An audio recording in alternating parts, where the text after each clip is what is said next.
na to, gagawa kami ng isla. Kung si Mr. Repeat bumili ng isla at si B-Master gumawa ng isla sa dagat, kami kaya rin namin gumawa. Gagawa kaya namin? Kung kaya nila, kaya namin! At dito guys, inumpisahan ko na kumuha ng maraming kawayan para lilitaw yung gagawin kong isla sa gitna ng ilog. At malapit pa matamaan yung kasama ko. Pero hindi ako nagpapatinag. Nagpuputol pa rin ako ng kawayan. Dadamihan ko para malaki ang aming islang gagawa sa ilog. At dito guys, binubuhat na namin. At siyempre, tinutulungan ako ng mga kasama ko. Yan o. Yun o. Binubuhat ko pero sabi niya, tara! Uy, ew. Pasid kami para ulam namin mamaya. Abangan nyo, makaluto nito. Kakain itong lahat. Kasi maliit lang ito kumain eh. Isang kaldero ubos. Ha! Buha!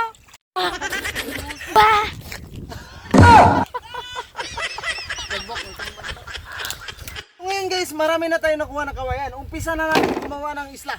Tara guys, umpisa na natin gumawa. Kaya dito guys, nagtulong-tulong kami para mabuo na namin yung aming gagawing isla. So kailangan natin butasan yung kawayan. Kasi pag hindi natin bubutasan yung kawayan na yan, mabibitak yan at mahihiwalay sila. Kailangan natin ipagdikit-dikit yung kawayan na yan, bubutasan natin para matalian natin na maigi para hindi siya magkahiwalay. At ito na nga guys, ibubuuhin na namin yung gagawin naming isla. Ididikit-dikit namin yan para matibay siya. Ganyan ang paggawa guys, oh.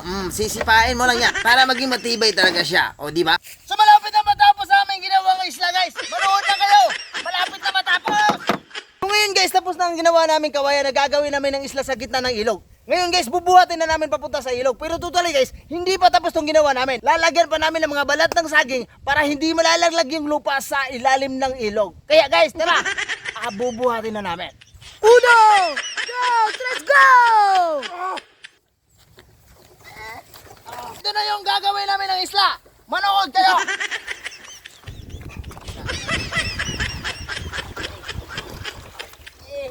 And guys, binaba na namin sa ilog para kung titingnan namin kung lilitaw ba siya at kung perfect ba siya. So bago ang light guys, bago naman tapusin yung gagawin namin isla, kakain muna kami. Pero bad news guys, yung kanin namin sunog. Shout out sa kusinero. Sunog talaga guys. Amoy sunog yung kanin. Ito kasi gutom na kami. So mayroon din kami kinilaw. At mayroon din kami paksyo para kakainin namin. Pero yung kanin talaga namin sunog. Amoy sunog talaga. Tara, bam bam na! Wow!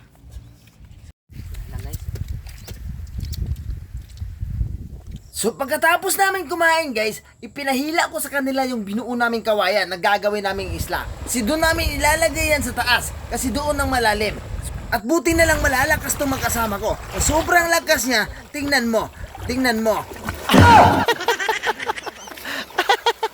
Kaya tingnan mo rin yung mukha ko dito, parang sobrang init pero ang lakas-lakas pa rin. Kaya huwag aayaw. Kaya dito guys, nagdala ako ng mga balat ng saging para hindi malalaglag yung lupa pag nilagay namin sa ibabaw. So ngayon guys, kailangan natin lagyan ng balat ng saging para hindi malaglag yung lupa sa ilalim ng ilog. So kailangan mo lang i-plaster ng maigi. I-plaster mo lang i-plaster. Para ipagpatong mo sa mga lupa, hindi siya malalaglag sa ilog. Para pagpatong namin, komportable yung mga paa namin. Kaya dito, pinalastar ko talaga ng maigi guys. Para maganda yung higa-higa namin mamaya. O yan, plaster mo lang dyan ha. Plaster mo lang dyan para maganda yung mga ating gawa. Huwag tayong mapahiya. So ngayon guys, nilalagyan na namin ng buhangin yung gagawin namang isla. Manood kayo guys, anong gagawin namin sa isla namin?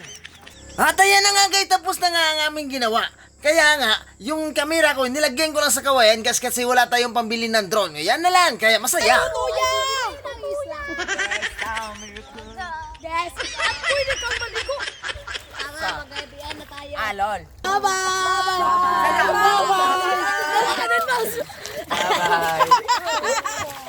Bye-bye. Bye-bye.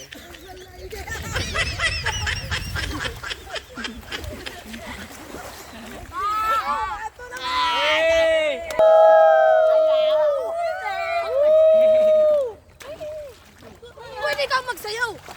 Pwede ko mag-isco.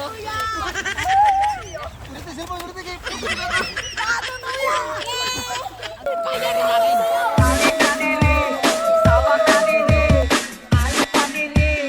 Magsusurvive Nag-live ako gamit ang piso ng 3 araw. Shout out! So guys, natapos na ang aming content. Maraming salamat sa inyo at hindi namin na-perfect yung ginawa ni Ben Master pero nag-effort pa rin kami. Shoutout sa inyong lahat mga kaibigan. Yoo! God bless guys.